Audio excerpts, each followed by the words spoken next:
Chapter 61. The Fool That Doesn't Belong to This Era. The mysterious ruler above the gray fog. King of yellow and black who wields good luck. Audrey Hall recited the three descriptions to herself silently. She suddenly felt a tumultuous wave of emotion go through her, preventing her from maintaining her spectator state. As an aficionado of mysticism, she had learned Hermes that was used in rituals and had tested out the rituals that fellow noble aficionados mentioned in private gatherings before she was pulled into the gray fog or made formal contact with beyonder powers. None of those rituals had any effects, but they had given Audrey a basic understanding of the structure of incantations. Thus, she knew clearly what these three incantations described and signified. The descriptions usually described one of the 7 gods that looked over this world. Thus, the Fool's incantation was claiming status equal to the Lady of Crimson, Mother of the Secrets, and the Empress of Disaster and Horror. Is Mr. Fool the unknown, mysterious, powerful, godlike entity that Glaint spoke of? The source of danger that we must avoid in rituals? Audrey quickly recalled the comments made during the strange rituals which she and her friends did not dare attempt back then. She was momentarily at a loss for words. Alger Wilson, who knew and understood much more than Audrey, shivered from the bottom of his heart. If the ritualistic magic which Mr. Fool designed truly points to him to allow him to accept our requests, we would have to be addressing him with him. He is to be addressed in the third person, which is reserved for gods. How lucky, how smart I was to act in concert with him and not do anything foolish even when I was testing him. I did not step beyond the boundaries of normalcy. Could he perhaps be an ancient, mysterious, horrifying existence, only that he does not appear before us in his true form and name? The primordial demoness, the hidden sage, or the true creator which many mysterious churches believe in? Alger understood that the fool he was looking at now might not be his true form. He might not even have a gender or be a humanoid creature. Klein propped his forehead up with one hand and tapped on the table with the other hand. He acutely noticed the changes happening to the hanged man in justice, but he acted as though nothing happened, as if everything was within his expectations. He continued without any care, I pray for your help. I pray for your loving grace. I pray for you to give me a good dream, moonflower, an herb that belongs to the red moon. Please bestow your powers to my incantation. Fingered citron, an herb that belongs to the sun. Please bestow your powers to my incantation. He finished describing the incantations that belonged to another type of ritual. After he was done, he smiled. Lady, sir, have you memorized it? Ah. Audrey exhaled. She quickly covered her mouth and recalled seriously, with her improved memory as a spectator. She quickly processed the information and repeated the incantations as a form of confirmation. Alger acted more normally. His pen did not stop for a moment. No matter what he was thinking about, after Klein confirmed that Audrey was correct, he smiled and said, if this test is successful, then we shall modify the ritual next time to achieve what we want to do. I hope that you will have the time to complete the ritual no later than Wednesday. He intended to come in here again on Thursday night to ascertain if the ritualistic magic was successful. As for why he did not allow the hanged man in justice to directly request a leave of absence, Klein was worried that he would be unable to discern if the results were from them asking for leave or merely the outcome of an attempt of the ritualistic magic. Was he to pull them into the gathering if that happened? By your will, Audrey and Alger replied respectfully, collecting themselves.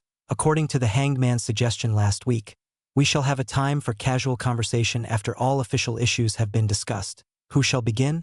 Klein gave a hand gesture signaling for someone to start. Audrey sighed and said, Mr. Fool, the suggestion you made regarding the exam selection and the separation between civil and political matters has received the approval of many members of Parliament. Perhaps it could become a reality, of course. With the efficiency of this government, the bill will only appear half a year from now at the earliest. She was not worried that the hanged man would track her down using this piece of information. She had intentionally and intermittently dropped hints and guided those proud wives. To think that they had conceived the idea, those ladies had rushed to tell their husbands, their fathers, and their brothers. At that moment Audrey felt as though she was watching a flock of golden peacocks showcasing their tail feathers. She believed that those women would drill it in themselves that they came up with the idea to claim the glory for themselves. They would soon forget about what Audrey's role in the matter was, fighting among themselves to see who thought of the suggestion first. Using this remarkable way to change the system of a kingdom gave Audrey a weird sense of satisfaction, as if she had found a way for a spectator to influence the plot of a play. "Let's hope so," Alger replied sarcastically. He paused for a few seconds, then glanced at the fool. He deliberated before saying, "In recent decades, the amount of activities of the various secret organizations has seen an upward trend. In fact, there are even new secret organizations appearing, some of them having reached scale with a good number of Beyonders." "Are you trying to ask me for the reason?"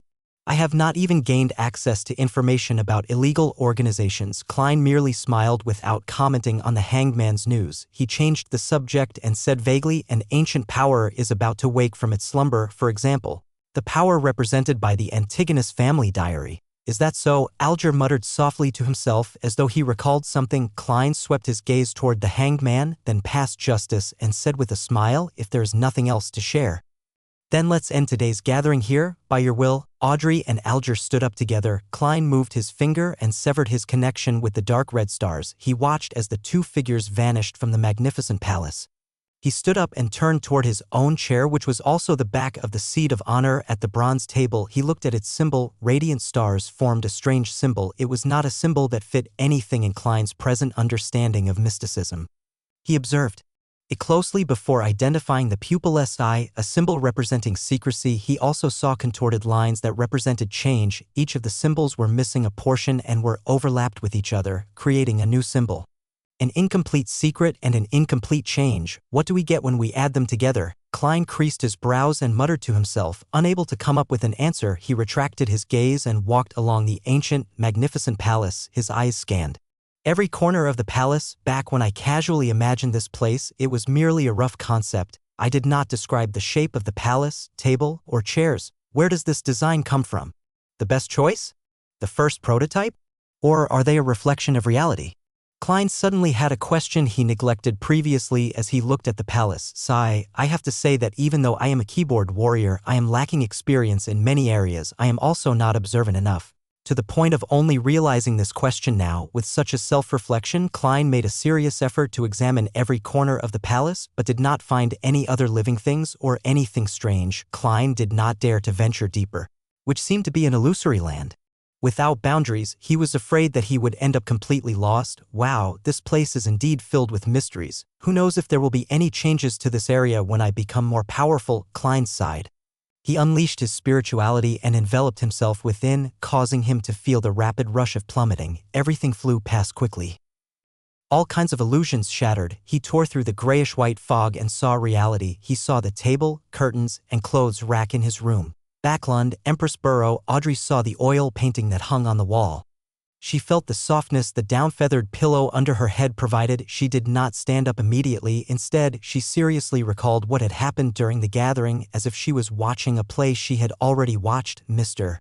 Fool had a certain confidence in his tone when he told us to try the ritual and gave us the descriptions of the mysterious ruler, the king of yellow and black. Confidence. Audrey exhaled as she was analyzing this silently, her body shuddering slightly. "Forget it, since I cannot fight it.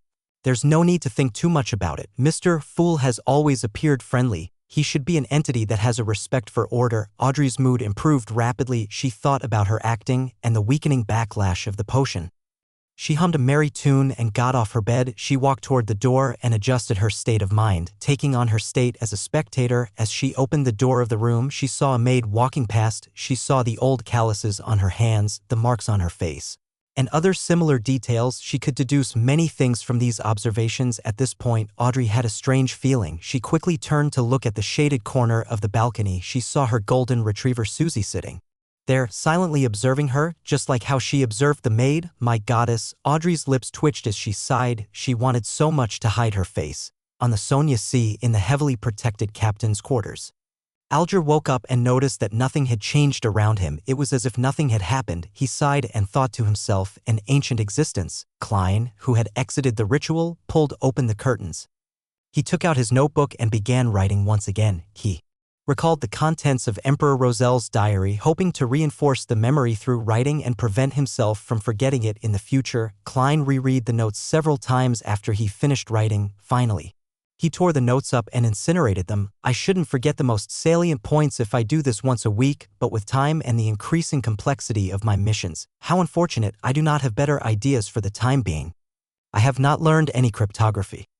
Klein collected himself and stretched his neck. He planned on heading to the divination club. A seer was defined differently by different people. No one could say that another person's methods were wrong, so Klein, who did not know which kind of seer fit the requirements of the potion, could only correct it as he experimented to ascertain which one was the best fit.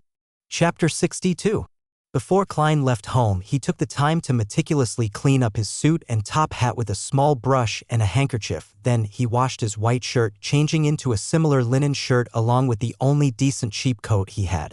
He then briskly walked out onto the street. First, Melissa's dress, then Benson's suit. Only then can I consider a second suit for myself. Money is never enough. Besides, we need to save money to buy porcelain tableware to receive our guests. Plus, I have to save money to buy a variety of materials related to mysticism. Klein sat on the public carriage and took note of the financial status at home. The more he did the math, the more he shook his head. He reckoned he needed at least a year to let himself. His brother and his sister live as a middle-class family. Of course, that was without taking promotions and pay rises into consideration. The public carriage drove past the streets and stopped opposite to the Divination Club on House Street. Klein pressed down on his black top hat and hopped off the carriage. He walked along the familiar street and entered the club located on the second floor. He then saw the beautiful brunette, Angelica. There was a hint of swelled redness to her eyes, but she looked extremely relaxed. Klein raised his hand to tap his glabella lightly and carefully examined her. He found out that the grayness deep in Angelica's emotional colors had greatly dispersed. It had been replaced with sunlight-like whiteness. After taking it in, Klein walked over, took off his hat, and smiled. "Madam Angelica, it's a lovely day today, isn't it?" Angelica lifted her head and was briefly shocked. She then beamed and said, "You are just like Mr. Vincent's cat. You don't make any sounds while walking, do you? You managed to tell? Hee, I forgot that you are a fortune teller skilled in face reading." She paused, then she gently bit her lip before bowing. Thank you for your suggestion yesterday. I feel much better. I haven't been this relaxed, happy, and contented in a year." Upon hearing her show her sincere gratitude, Klein was infected with the joy and happiness she had. The corner of his lips lifted, and he said, "It's my pleasure." As he spoke, he could feel his spirituality relax and turn livelier. Is this what the seer potion wants? A seer that can really help the inquirer. Klein pinched his glabella as though he was thinking before secretly tapping twice. It had to be said that he found the action of activating and deactivating his spirit vision in practice insufficiently inconspicuous. However, the problem was that he hadn't thought of a better solution yet, as he had just become a seer recently.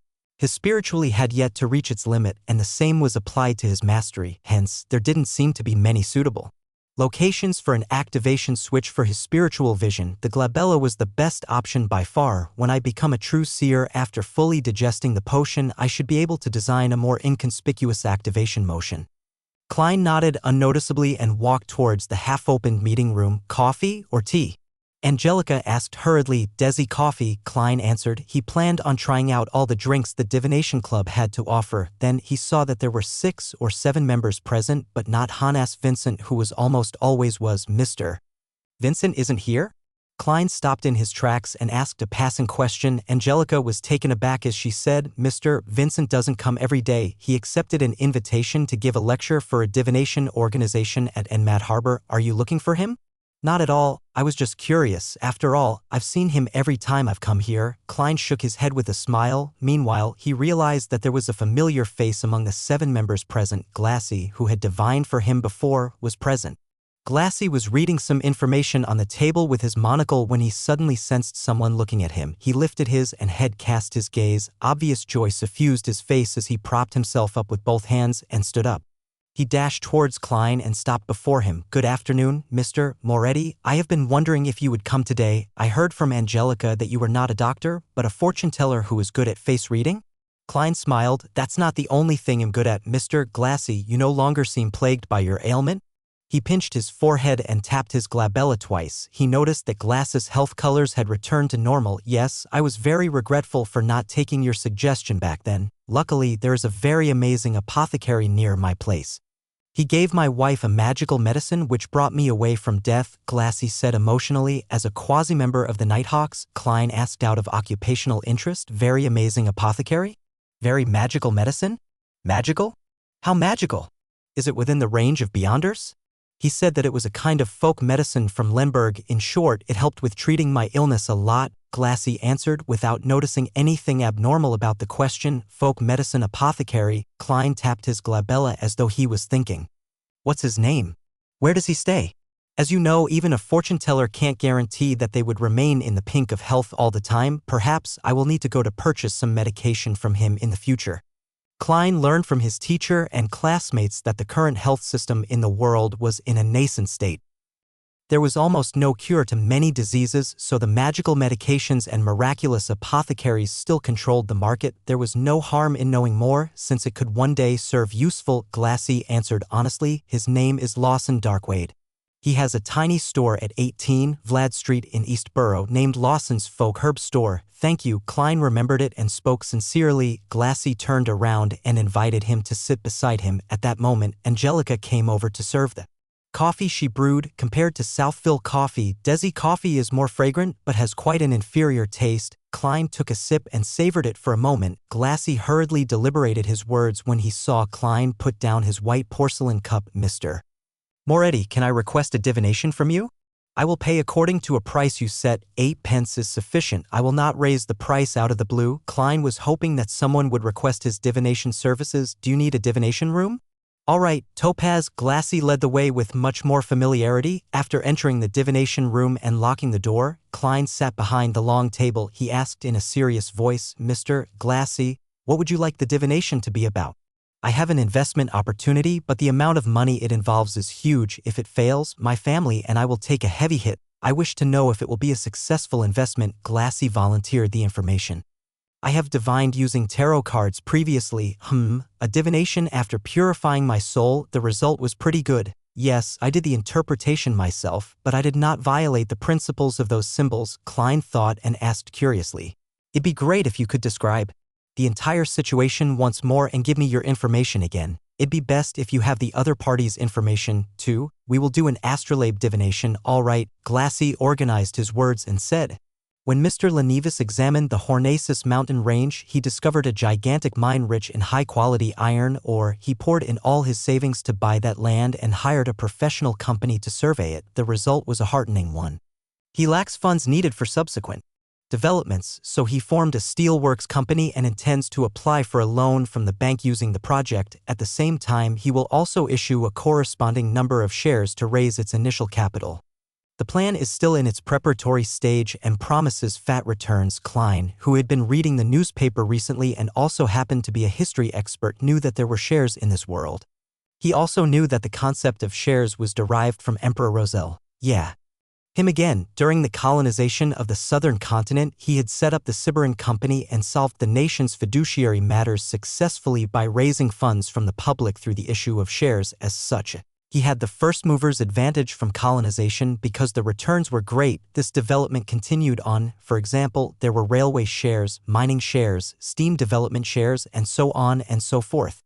There were some that succeeded and there were some that failed, hence it catalyzed the formation of organizations like the Backlund Stock Exchange. Besides that, the Emperor Roselle had created national bonds, unit trusts, and other financial products. The former had become the most stable form investment with a return of 4 to 6% interest. Klein remembered that Benson had once said that if he could inherit £3,000, there was no need to work hard any further.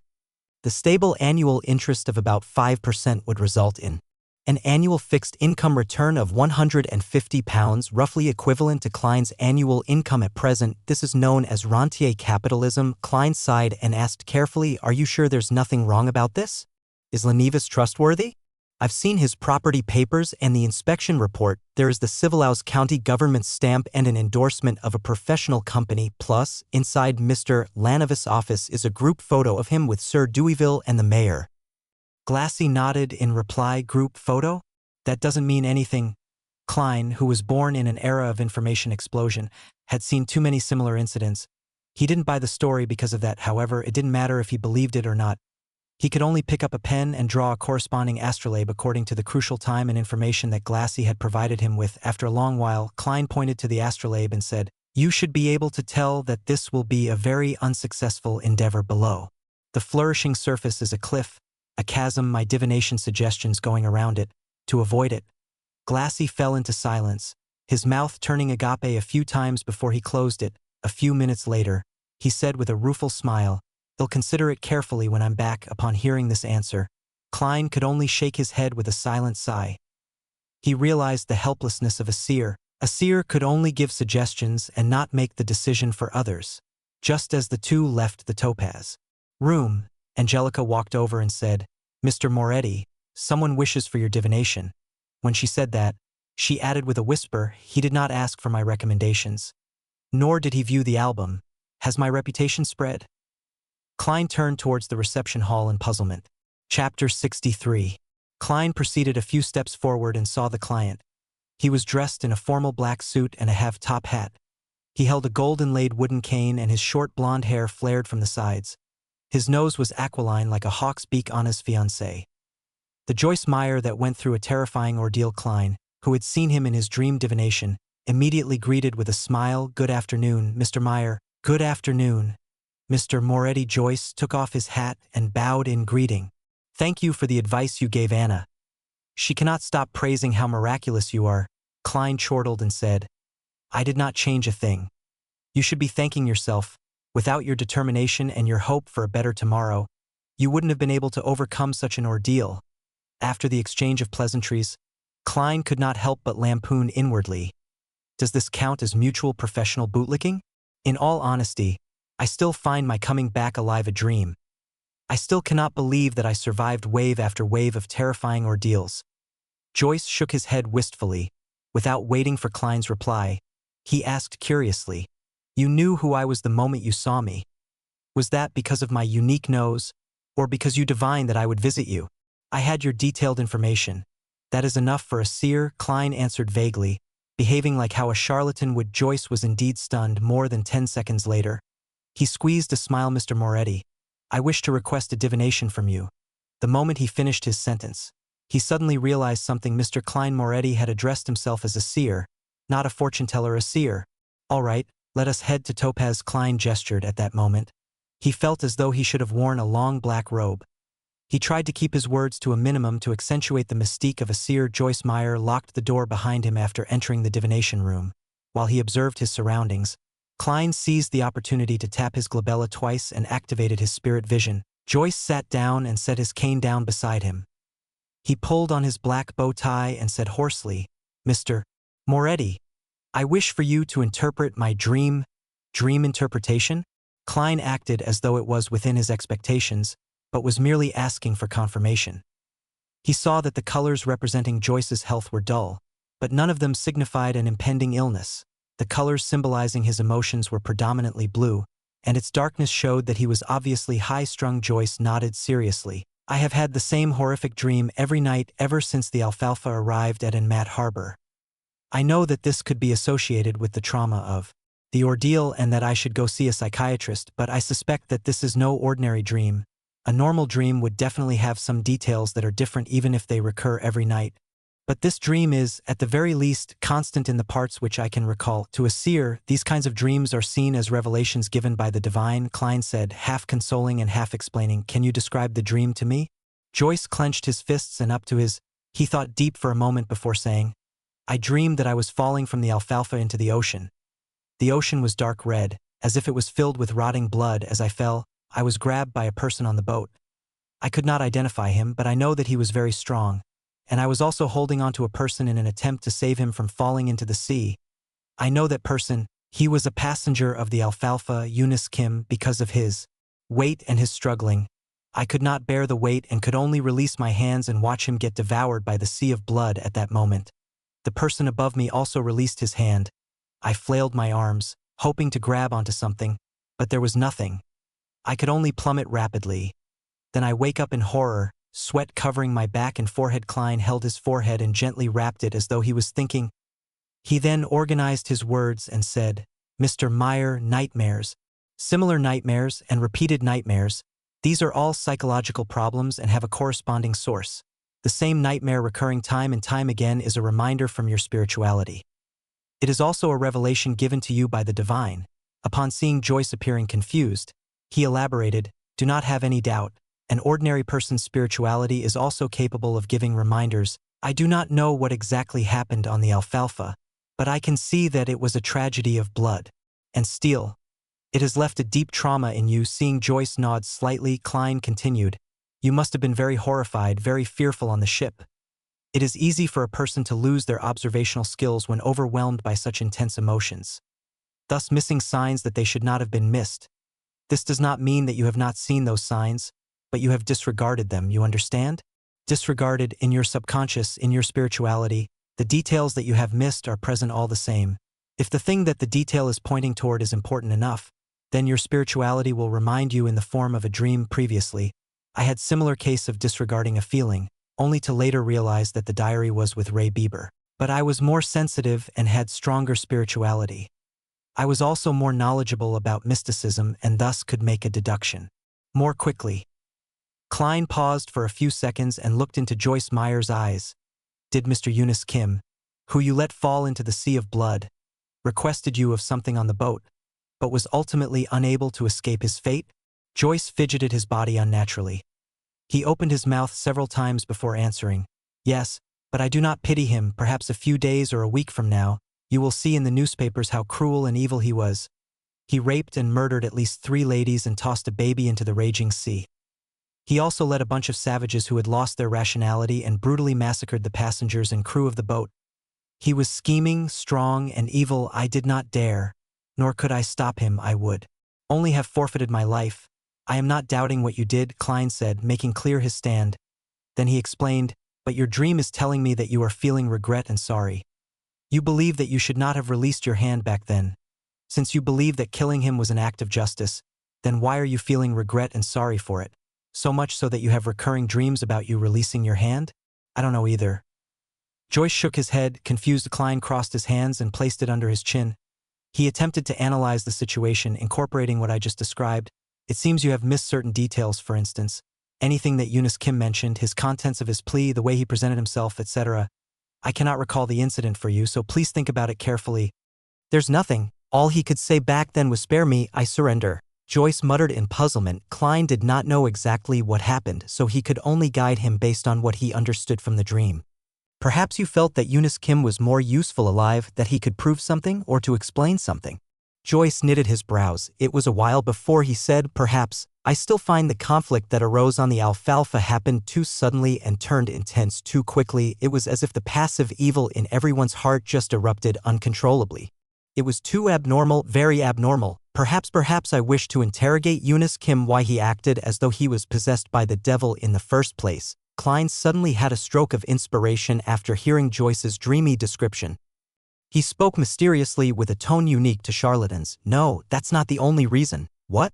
Joyce seemed shocked. Klein crossed his hands and held his chin up. He stared straight into Joyce's eyes and said with a slow yet forceful tone, "Not only did you find the matter abnormal, but you also saw some things that you disregarded. And putting together these things that you disregarded results in a terrifying conclusion. Your spirituality is telling you that there is someone who should be under the highest suspicion, and that person is the one who had grabbed you but ultimately released his hand in the dream. You do not suspect him subconsciously, and thus you are unable to identify him. He is your partner. He once had control over your fate, or maybe even saved you before." Joyce leaned back suddenly, slamming into the back of the chair with a dull thud. His forehead slowly became laced with sweat, his eyes filled with confusion. I see it." Joyce suddenly stood up noisily, causing his chair to wobble and nearly fall. "Mr. Triss." He used all the energy in him to utter the name. He was a friendly and bashful little boy with a round face. He was the hero that saved the survivors. Klein did not interrupt Joyce's thoughts. He leaned back slightly and waited. Joyce's expression changed several times, finally returning to normal, a normal that had a little paleness. He revealed a rueful smile. "I understand now. Thank you for interpreting my dream. Perhaps it is time for me to make a trip to the police station."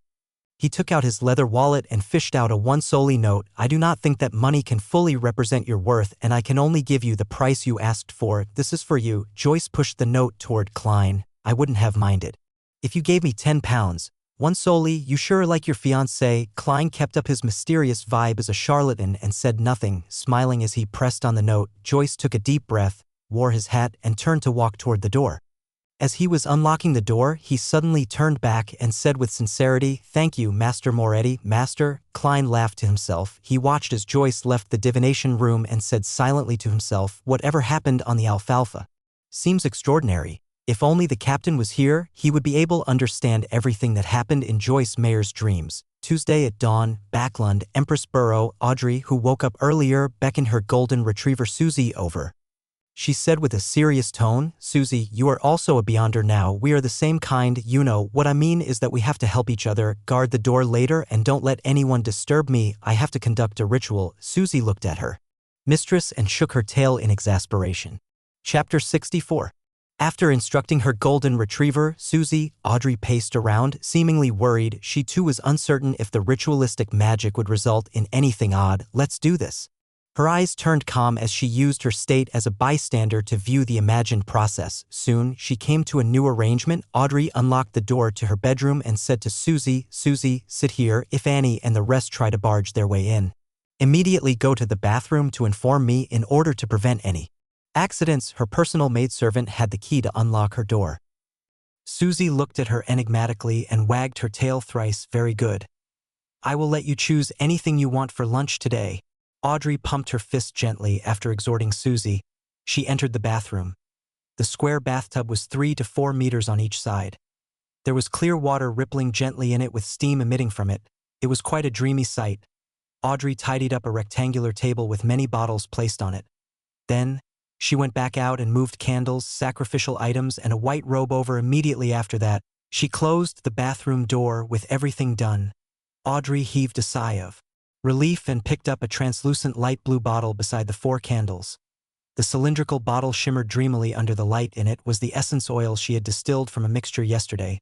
As an aficionado of mysticism, she had no lack of research regarding such items. She had many different kinds of pure dew, flower essence, perfume, essential oils, and incense that she brewed herself at home. As such, she had already finished the initial preparations according to the Fool's instructions: moonflowers, gold mint, slumber flowers, fingered citron, and rock rose.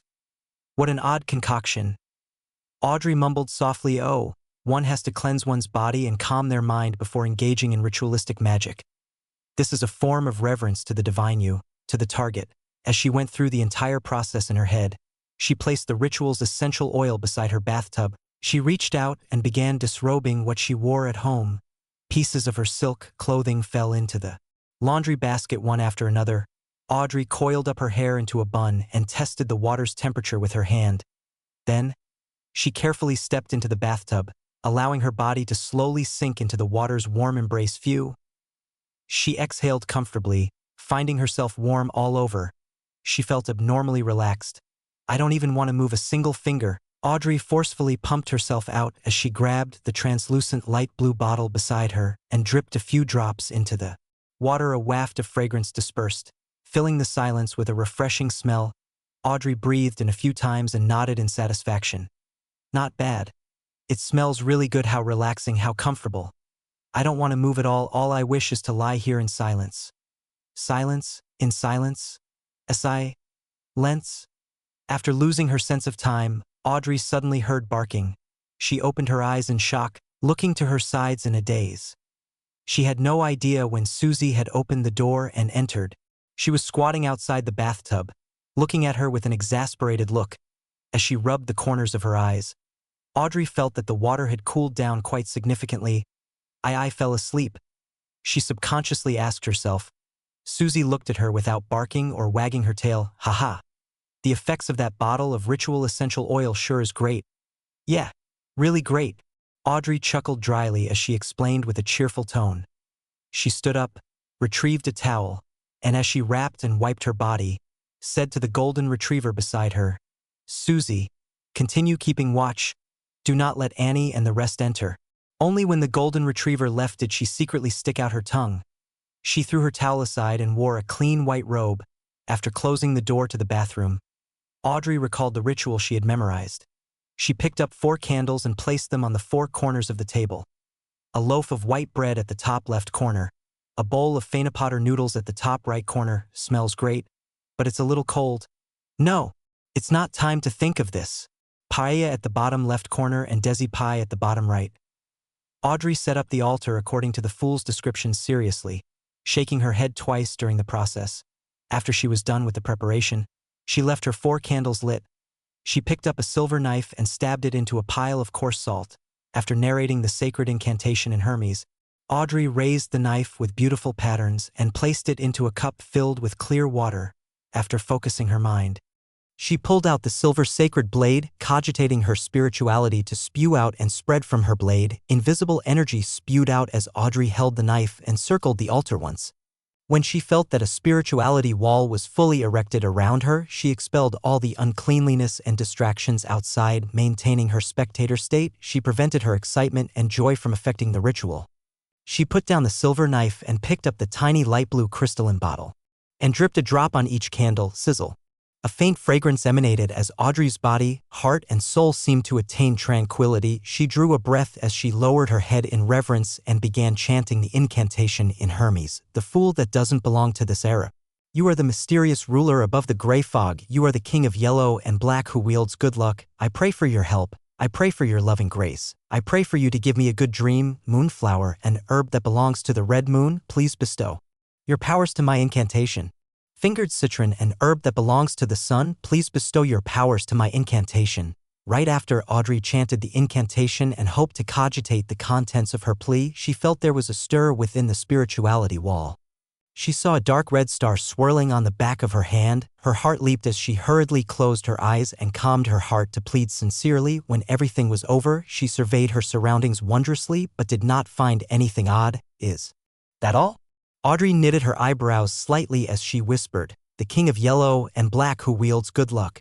The fool that doesn't belong to this era. In the Blue Avenger's captain cabin, Alger Wilson in his windstorm robe was silently reciting the 3 lines of description he had heard in the afternoon. He seemed to be attempting to find clues of the person's identity through it. He shook his head and stood up in a clearly vexed manner, but ultimately did not do anything. Alger was not at ease inside the Blue Avenger, an ancient ship that was a relic from the Tudor dynasty. Although he was already in control of the ship, he had a gut feeling that there were still many hidden secrets, just like the Blood Emperor. Therefore, he planned on using the ship to test the fool's powers but did not wish to attempt the unknown ritualistic magic on the ship. Alger ruminated for a few minutes before leaving the captain's cabin and went on deck. He said to the few sailors, "We will be reaching the Rorstad archipelago soon. We will be anchoring there for a day." The sailors immediately cheered as they shouted in unison, "Thank you, your grace." As the ghost ship did not need sailors, there were very few sailors on board. There was no need to worry about their supplies, being able to enjoy fresh food and clean water. However, day after day of voyaging at sea and the nearly unending vistas exhausted them both physically and mentally. It felt like they were always repressed and tolerating something until they lost control. As for the Rorstad archipelago, it was a famous colony on the Sonia Sea. Their business was booming and they had all kinds of industries. "I simply can't wait." A crew member gyrated his hips and sniggered a meaningful laugh that all men would understand. On the public carriage toward Zutland Street, Klein, who was reading the newspapers leisurely, suddenly jolted. He seemed to hear an ethereal voice calling out to him. Shapeless murmurs resounded in his mind as his forehead throbbed uncontrollably. The contents of the calling that could not be heard left as fast as it came. In just 10 seconds, it was gone. Klein pinched his forehead and resisted the throbbing pain deep in his brain. Is this the murmurings of unknown existences that old Neil mentioned? A result of having enhanced spiritual perception? Thoughts flashed through Klein's mind as he suddenly saw 4 black dots appear on the back of his right hand. They were like tiny inconspicuous moles. The 4 black dots that stemmed from the luck enhancement ritual quickly sank, dimmed, and vanished. Klein looked at it in surprise and had an additional guess about what had just happened. Justice or the hanged man has attempted the ritualistic magic I gave them. Was my train of thought right? Those 3 descriptions have precisely pointed towards me through the mysterious space above the gray fog, but am far from powerful enough. I can't hear the contents of their requests. I wonder if the information is stored above the gray fog. Yes, I should confirm it by entering tonight. Klein felt a little perturbed and agitated. He quickly raised his newspaper and hid his face, preventing anyone from seeing the changes to his expression soon. He arrived at Zutland Street and entered the Blackthorn Security Company before he could greet Rose, and Klein saw Captain Dunn Smith walk out. He held a piece of paper with a portrait on it. Take a look at this internal warrant of arrest. A very cruel and vicious beyonder has entered Tingen dressed in his black windbreaker. The hatless Dunn swept his gaze over and handed the piece of paper in passing. Klein received it, and the first thing that entered his vision was a portrait sketch. The sketch was of boy with a round face. He looked amiable with a tiny hint of bashfulness and was fairly young, probably about 18 or 19 years old. Triss, a suspected beyonder. The initial estimate is that he's a Sequence 8 instigator, and we are not eliminating the possibility that the Theosophy Order is behind it, the culprit behind the massacre of the Alfalfa. According to a witness testimony, he came to Tingen after leaving Enmat Harbor. His current whereabouts are unknown. Triss. Alfalfa. It's actually a crime committed by a beyonder? Klein suddenly recalled the dream interpretation from yesterday afternoon and Joyce Myers' description. He immediately said, "Captain, I know one of the witnesses. He might very well be an important witness. I know Joyce Meyer. My help was requested by the machinery hive mind last night. I saw you in Joyce's dream. Many details have led to the confirmation that the Alfalfa tragedy was a result of Triss." Dunn's gray eyes looked unperturbed as he chuckled. "How uninteresting, Captain. Thankfully, it was my rest day yesterday and not me acting as seer during working hours." Klein lampooned. He barely missed the horror of being caught skiving by his direct superior. He asked instead, which sequence pathway is instigator? What kind of organization is the Theosophy Order? Was instigating others to kill each other the method Triss used to eliminate the side effects of the potion, or was it a requirement needed to advance? Dunn thought for a few seconds and said, "Coincidentally, it's about time for you to learn the relevant information regarding beyonders and the mysterious organizations. You shouldn't be ordered by old Neil to keep reading the historical documents all the time, Captain. Wasn't the reason for recruiting me to be your history expert." Klein did not dare point out the problem as he nodded seriously. "All right." Chapter 65. With a document signed by Dunn, Klein went underground and turned into the armory. "Dunn is right. It's time you understand the different beyonders and the various secret organizations." Dressed in a black classic robe, old Neil read the note without finding it surprising. Instead, he supported the captain's decision. He then added immediately with a smile, "After all, you will be heading to the underground market with me tomorrow night." "Tomorrow night?" Klein did not conceal his pleasant surprise as he asked to confirm. Old Neil nodded and said with a sigh, "I'm a person who can't sleep when in debt. I always wish to settle them as soon as I can. You did not seem to act so previously. You left it to the last moment before using ritualistic magic to resolve the problem. So, I'm not the only one suffering from procrastination. Wait, is there a need to euphemize afraid to spend away the money to repay a loan?" Klein did not expose old Neil and instead urged, "Mr. Neil, it'll be troubling you to retrieve the corresponding information from Cheney's Gate." There were mostly archaeological and historical documents in the armory. There were documents involving beyonders and mysterious organizations, but few in number. Furthermore, they were mostly basic knowledge. Old Neil slowly took a sip from his hand-ground coffee and smacked his lips. He then walked out the armory with the signed and stamped document. Klein watched the place on his behalf. About 10 minutes later, old Neil returned with a huge stack of documents. "They can only be read in here. They are not to be taken out," he warned as he placed the information on the desk. "All right." Klein gave a firm nod. He extended his hands and quickly flipped through the pages and did a general read-through, very detailed. As expected of the Nighthawk's internal documents. As expected of a church with 4,000 years history or even more. Klein sighed inwardly as he glanced through the documents. Not only did the documents introduce the various secret organizations, it also listed down many of the sequence pathways. It was very complete. Some of them only wrote the potion name of the corresponding sequence, while others only described the beyonder abilities of the corresponding sequence. Some were completely missing and left blank. While holding back his excitement, Klein found the sequence pathway that led from Seer. He ruffled through the pages and soon found a familiar word. Then, his delighted expression quickly froze because there was no corresponding potion name sequences 7 and 8 after Seer. Thankfully, the abilities of the two following sequences are present. Klein silently exhaled as he calmed his mind and read the description seriously. Sequence 8. Potion name unknown. The corresponding beyonder is good at fighting with artifice and very crafty. Good at fighting with artifice? This is the next advancement of Seer? Why does it feel odd? I'm not a hunter. Am I going to become a melee mage? What does crafty mean? My intelligence is enhanced, making me good at fooling the enemy? Klein was stunned. He even suspected that the Nighthawk's information was wrong. There were corresponding case studies appended, but he could not find a reasonable explanation despite reading it repeatedly.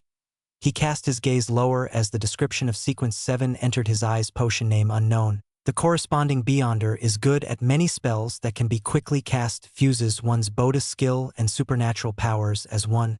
That's more like it. This is what an advancement of a seer should sound like.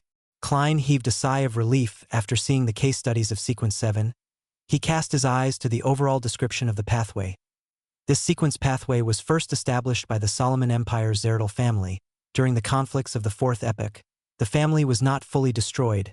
The family's name was occasionally heard in the history of the Fifth Epoch. It is suspected to be connected to the ancient organization, the Secret Order Zeratul. Upon seeing this name, Klein's eyes constricted.